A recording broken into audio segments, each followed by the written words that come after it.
All right, cool. So this is a fan viewer submission, right? People ask me what in certain situations in rubber guard, what would be good for jiu-jitsu and what would be good for MMA? Now, that is a deep question. That's ocean deep, son.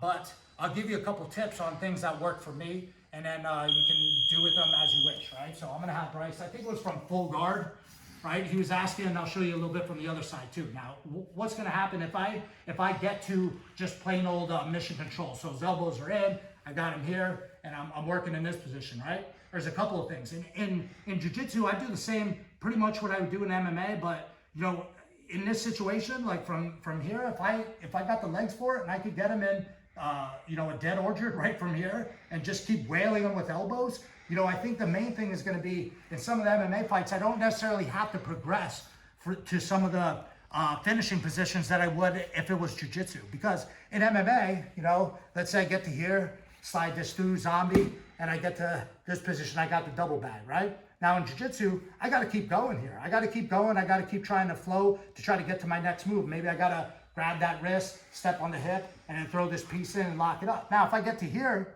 in an MMA fight, I don't have to submit him. Maybe with a lot of sweat and a lot of grease going on, maybe the guy's bleeding already because I've been elbowing him in the headpiece. And I don't want to just necessarily let go. I want to finish the fight, but I might wait till the last 30 seconds to go for the armbar. And I'm just going to keep wailing him. What the hell can he do? He can't defend much.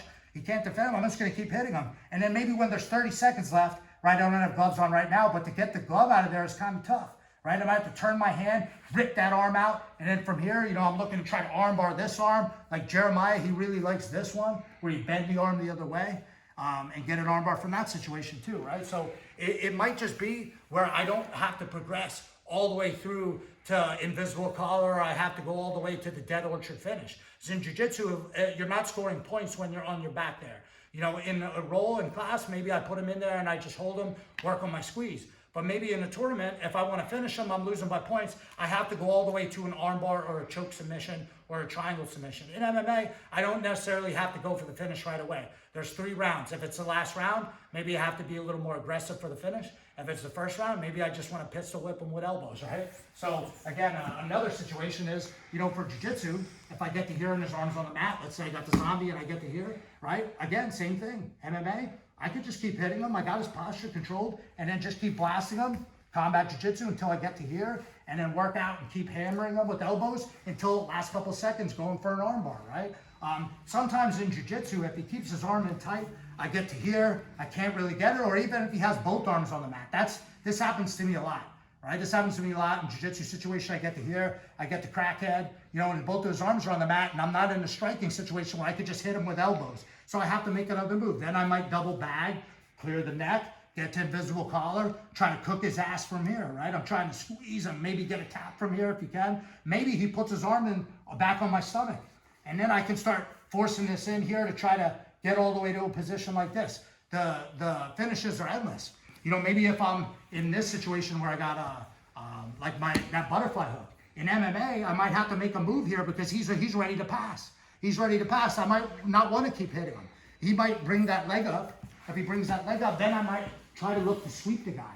Situation like that. So rewind, right? So I'm back here. If he gets up here and my leg is stuck, my options now in jiu-jitsu, same thing. I don't want to just chill here. I can't really just hit him. I might have to clear the neck, start looking for one of these bad boys that I'm looking to finish, or which is a whole nother basket of eggs, is put that butterfly hook in, sit him back, try to sweep him, maybe go back for a triangle, something like that, right? So there's so many options, but I would say, good question, and I hope that helped. But I would say in MMA, there are positions that you can get to, whether it be the beginning of the round where you can just keep lambasting them.